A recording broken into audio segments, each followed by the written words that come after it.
하나님께서 오늘 우리에게 주시는 말씀은 사도행전 14장 8절로부터 18절 말씀입니다.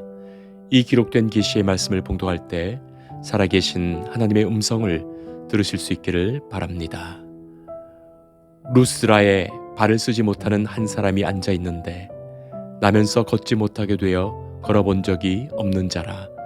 바울이 말하는 것을 듣거늘 바울이 주목하여 구원받을 만한 믿음이 그에게 있는 것을 보고 큰 소리로 이르되 네 발로 바로 일어서라 하니 그 사람이 일어나 걷는지라. 무리가 바울이 한 일을 보고 루가오니아 방언으로 소리질러 이르되 신들이 사람의 형상으로 우리 가운데 내려오셨다 하여 바나바는 제우스라 하고 바울은 그 중에 말하는 자이므로 헤르메스라 하더라. 시외 제우스 신당의 제사장이 소와 화환들을 가지고 대문 앞에 와서 무리와 함께 제사하고자 하니 두 사도 바나바와 바울이 듣고 옷을 찢고 무리 가운데 뛰어들어가서 소리질러 이르되 여러분이여 어찌하여 이러한 일을 하느냐. 우리도 여러분과 같은 성정을 가진 사람이라. 여러분에게 복음을 전하는 것은 이런 헛된 일을 버리고 천지와 바다와 그 가운데 만물을 지으시고 살아계신 하나님께로 돌아오게 함이라. 하나님이 지나간 세대에는 모든 민족으로 자기들의 길들을 가게 방임하셨으나 그러나 자기를 증언하지 아니하신 것이 아니니 곧 여러분에게 하늘로부터 비를 내리시며 결실기를 주시는 선한 일을 하사 음식과 기쁨으로 여러분의 마음에 만족하게 하셨느니라 하고 이렇게 말하여 겨우 무리를 말려 자기들에게 제사를 못하게 하니라. 아멘. 저는 교목으로 고등학교 학생들 성경 수업을 많이 했습니다. 또 연세대학교 학부 강의 그리고 대학원 박사원 강의 등 여러 많은 강의를 했었습니다. 물론 설교도 그렇지만 말이죠. 강의하거나 설교하다 보면 어디에서 반짝반짝 제 눈을 쫓고 있는 그런 빛이 느껴집니다. 얼마나 집중하여 강의를 듣는지 눈이 초롱초롱 빛나는 거예요. 그야말로 성경에 라헬이 눈빛이 총명했다 하는데 바로 그런 겁니다. 그래서 오히려 설교자, 강연자를 사로잡는 눈빛이죠. 오히려 제가 그를 주목하게 됩니다. 목사가 강단에 서서 설교하다 보면 저 뒤에 있는 사람까지 다 보입니다. 앞에 나와서 보시면 여러분도 아실 거예요. 좀 죄송한 말씀이지만 열심히 말씀 듣는 사람, 듣지 않는 사람, 또 조는 사람, 눈 감고 있는 사람, 다른 생각하는 사람, 무엇인가를 찾고 있는 사람, 부스럭거리면서 딴짓하는 사람 다 보이는 거예요. 물론 설교할 때 다 열심히 듣는 것은 아닙니다. 아이들은 딴짓하고 듣더라도 다 잘 듣고 있고 어른들은 열심히 듣는 척 하더라도 다른 생각을 많이 하지요. 그래서 선배 목사님들이나 신학교, 설교학 교수님들이 제일 열심히 듣는 사람을 쳐다보면서 설교하라. 그렇게 가르치시죠. 좀 우스운 이야기에는 웃을 수 있고 또 슬픈 이야기는 눈물 짓고 감동되는 이야기에는 감동으로 반응하는 그런 성도들을 보면서 설교해야지 설교자도 힘이 나고 용기도 나고 성령님의 역사가 서로 말씀 속에 느껴지며 나눠지는 거예요. 오늘 말씀에는 바울과 바나바가 루스드라 선교에서 있었던 한 사건을 이야기하고 있습니다. 자, 그곳에서 사도 바울은 전도하면서 설교를 하는데 그때 나면서부터 걷지 못했던 어떤 사람이 이 바울의 설교하는 말씀을 듣고 있죠. 그런데 이상하게 바울이 오히려 그를 주목하게 됩니다. 말씀을 듣는 그를 보면서 바울의 마음에 큰 감동이 생긴 거예요. 전하는 바울의 마음속에 믿음이 더해집니다. 여기에 하나님은 역사하십니다. 예수님의 비유를 보면 씨 뿌리는 자가 씨를 뿌릴 때 길가와 같은 마음의 사람이 있고 또 돌짝밭과 같은 마음의 사람이 있고 가시넝쿨 같은 마음의 사람이 있고 그야말로 좋은 밭, 옥토와 같은 마음의 사람이 있습니다. 종자는 틀림없는데 마음의 밭이 제각각 다른 거예요. 자, 그러니 떨어진 씨앗이 그들의 마음 밭에 다르게 열매를 맺는 겁니다. 하나도 열매가 없는 이부터 30배, 60배, 100배 열매를 맺는 이까지 다른 거예요. 아무리 말씀이 귀해도 듣는 이의 마음속에 듣는 마음의 밭이 준비되어 있지 않다면 결코 열매 맺을 수 없지요.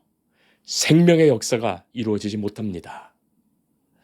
자, 나면서부터 발을 쓰지 못하는 이 사람이 바울이 전하는 이 복음의 말씀을 듣는데 여기에 쓰인 듣는다라는 표현, 아쿠오라는 이 단어는 누가 말하는 것을 그냥 귀로 듣는 단순한 그런 표현이 아닙니다. 귀를 기울이고 관심을 두고 마음을 다해서 그야말로 열심히 듣는 그런 표현의 단어입니다. 그냥 허투루 듣는 것이 아니지요. 그야말로 옥토와 같이 준비된 영혼 아니겠습니까? 그래서 눈이 반짝반짝 빛나는 겁니다. 자, 그리고 우리가 주목해서 봐야 할 말씀이 바울이 주목하여 라는 그 표현의 말이지요. 그 많은 사람들 중에 바로 그 사람을 주목하게 됩니다. 그 눈빛을 만난 거예요. 그랬더니 그에게 구원받을 만한 믿음이 보입니다. 구원받을 만한 믿음. 그것을 어떻게 설명하겠습니까? 목회자가 신방을 하고 상담을 하고 말씀을 전할 때 그야말로 너무나도 자연스럽게 느껴지는 거예요. 말로 표현은 다 하지 못하지만 말씀을 너무나도 귀하게 받아들이며 그의 심령에서 아멘으로 고백하며 그 말씀 받는 그 갈망을 보게 되지요. 그것이 저절로 느껴옵니다. 구원받을 만한 믿음이라고 했는데 어떤 구원일까요? 첫째는 그 심령의 구원입니다.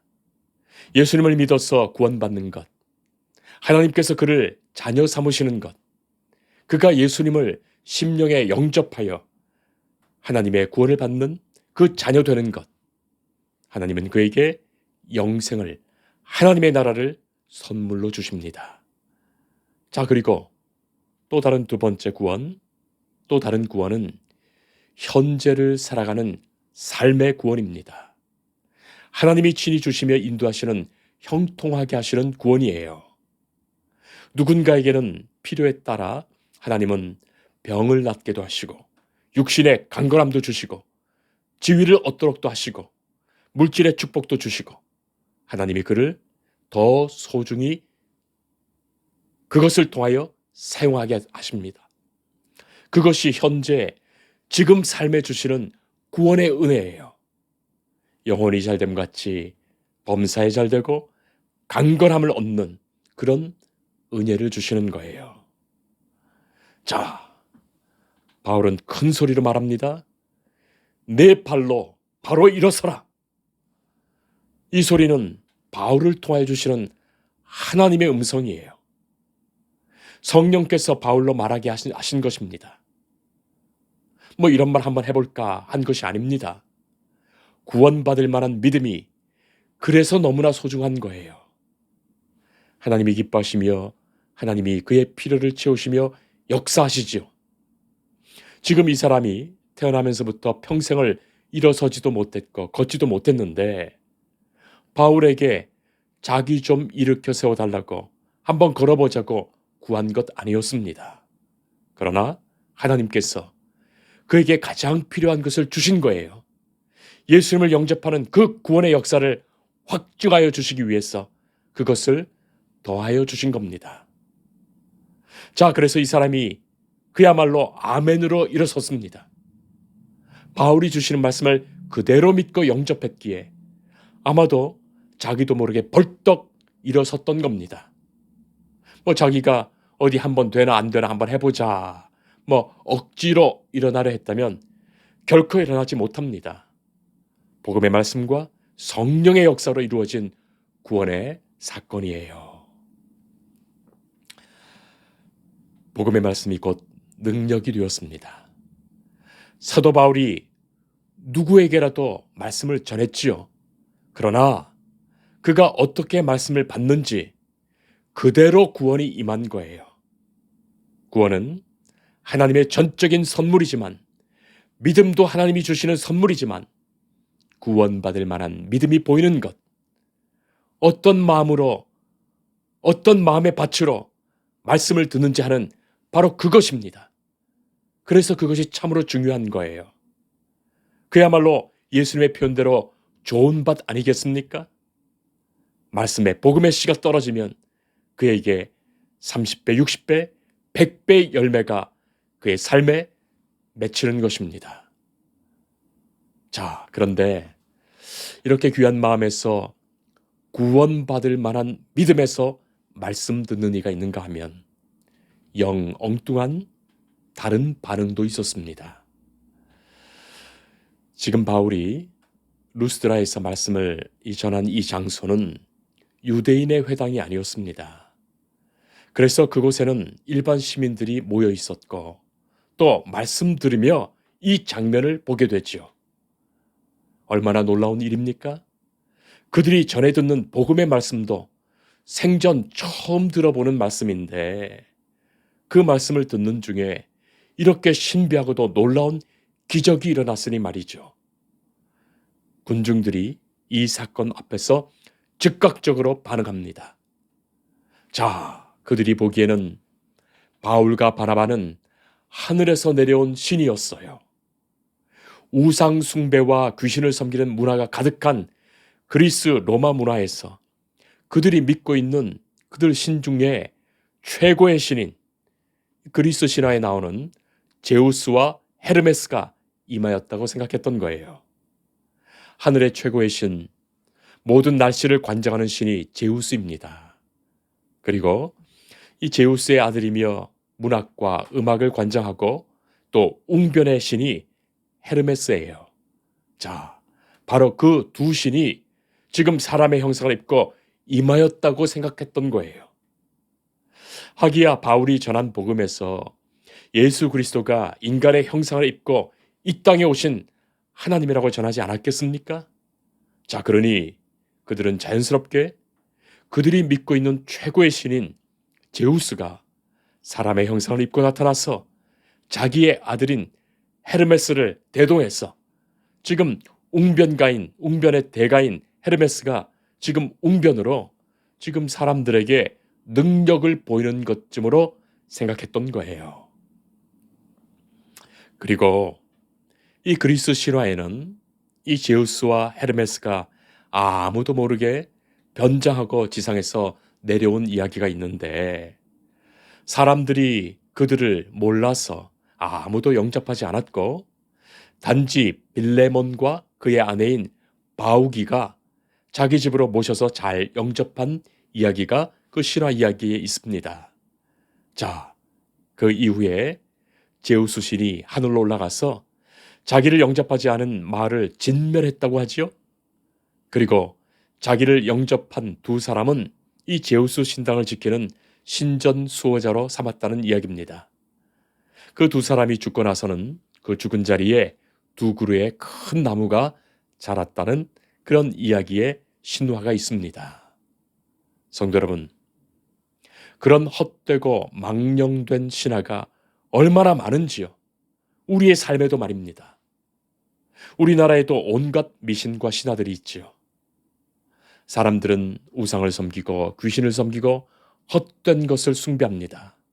그래서 사람들이 재물을 가지고 환을 가지고 지금 바울과 바나바에게 제사를 지내려고 난리가 난 거예요. 제우스와 헤르메스를 잘 대접하고 숭배하지 않으면 큰일이 날 것으로 여겼던 거죠. 자, 우리는 바로 이 사건에서, 이 말씀 속에서 중요한 신학적인 생각을 하게 됩니다. 마틴 루터의 종교개혁의 모토이며 그의 신학을 한마디로 보여주는 명제가 하나님으로 하나님 되게 하라, 그것입니다. 그 말은 하나님을 인간의 방식으로 섬기지 말라는 것입니다. 하나님이 계시하여 보여주신 그 말씀 그대로 하나님을 믿으며 하나님이 말씀하신 그 방법으로 하나님을 섬기며 그리하여 하나님이 사람의 방식이 아닌 진정한 하나님 되시도록 하시는 그것이에요. 신앙이 타락한 인간의 신화와 역사는 하나님을 하나님 되지 못하게 합니다. 온갖 인간적인 방식으로 하나님을 끌어내려서 하나님을 마치 우상과 같은 존재로 만들고 말죠. 바로 거기에 신앙의 타락이 있습니다. 그 결과 하나님을 잃어버리고 타락한 죄인인 인간만이 남게 되는 거예요. 내 방법대로, 내 생각대로, 내 중심으로 하나님을 섬기는 그 모든 것에 하나님을 우상 숭배처럼 만드는 것이 숨어 있는 겁니다. 우리가 철저히 경계할 그것들이죠. 목적과 동기도 내게서 출발해서는 안 될 것입니다. 방법마저도 하나님이 인도하시는 것이 아니면 안 됩니다. 우리가 보기에 좋은 것이 아니라 내가 하고 싶은 대로 하는 것이 아니라 하나님이 기뻐하시는 그것이어야 하죠. 그것을 하나님은 언제나 말씀 안에서 보여주십니다. 자, 그렇게 사람들은 자기의 신화와 우상 종교의 틀에서 하나님을 받아들이고 섬기려 하지요. 그러나 바로 그것이야말로 하나님과는 먼 것이 되고 맙니다. 하나님과 상관없는 것이 되고 맙니다. 자, 그러나 여러분 생각해 보세요. 사실 바울과 바나바가 이 사람들의 요구처럼 제우스와 헤르메스인 것처럼 행세하면서 예수를 전한다면 어떨까요? 아마 수많은 사람들이 모이고 당장에 이들을 높이며 그를 따르려 하지 않겠습니까? 또 그것 잘 이용하면 얼마든지 당장에 큰 성과를 거둘 수 있습니다. 그러나 그것은 하나님을 하나님 되지 못하게 만드는 것이고 그것이야말로 예수 그리스도의 복음을 모독하는 것, 변질하는 것입니다. 성도 여러분, 그러나 이 땅에 얼마나 많은 강단에서 예수님을 세상의 신처럼 우상처럼 미화해놓고 섬기면서 사람들이 마치 하나님처럼 높임받으며 사람들의 거짓된 종교성을 조장하여 사람들을 끌어모으는 일이 얼마나 많습니까? 그것이 얼마나 비성경적, 비복음적입니까? 인간의 원초적인 종교성을 교묘하게 이용해서 종교 장사를 하는 무리와 교회 아닌 교회들이 있으니 말이죠. 자, 우리는 바울의 이 한마디를 기억합니다. 우리도 여러분과 같은 성정을 가진 사람이라. 여러분들에게 복음을 전하는 것은 이런 헛된 일을 버리고 천지와 바다와 그 가운데 만물을 지으시고 살아계신 하나님께로 돌아오게 함이라. 이런 헛된 일을 버리라. 얼마나 소중한 말씀입니까? 인간이 인간의 방식으로 하나님을 알고자 하고 섬기고자 하고 바라며 소원한 그 모든 것을 버리라는 것입니다. 보다 적극적으로 말하자면 하나님을 하나님 되게 하라. 바로 그것이지요. 바울과 바나바는 겸손했습니다. 결코 자신들이 하나님의 자리를 조금도 침범하지 않았습니다. 내가 한 것이 아니다. 나면서부터 걷지 못했던 그가 일어난 것, 내가 한 것이 아니다. 절대로 우리를 특별한 사람으로 보지 말라. 우리는 너희와 성정이 똑같은 사람이다. 예수 그리스도의 복음은 들을 귀 있는 자가 들을 것입니다. 받을 만한 믿음 있는 자가 받을 것입니다. 구원받을 만한 믿음이 있는 자에게 하나님은 믿음을 주시고 그를 구원하십니다. 사랑하는 성도 여러분, 지금 우리는 수많은 하나님의 신비와 기적 안에 살고 있습니다. 우리가 태어나서 자라고 먹고 사는 모든 것에서 우리가 살아가는 온 세계와 온 우주 안에서, 그리고 우리가 언젠가 이 땅의 삶을 마치고 죽는 그 모든 사건에서 하나님의 능력과 신비가 다 임해 있는 거예요. 어떤 마음으로 주의 말씀을 들으시겠습니까? 오직 구원받을 만한 믿음이 있는 자는 살아 역동하는 복음의 역사를 경험하게 될 것입니다. 인간의 그 어떤 다른 것도 아닌 하나님이 되는 바로 그 자리에 복음의 역사, 하나님의 능력과 기적의 역사는 계속될 것입니다. 기도하겠습니다. 말씀하시는 하나님, 주는 언제나 우리에게 말씀하십니다. 우리의 귀를 열어주시어 주의 말씀을 듣게 하옵소서. 우리의 마음을 새롭게 하시어 정결한 마음으로 주님 앞에, 말씀 앞에 나아가게 하옵소서. 사람을 섬기지 않으며 인간의 신화에 얽매여 살지 않도록 우리를 구원하여 주옵소서.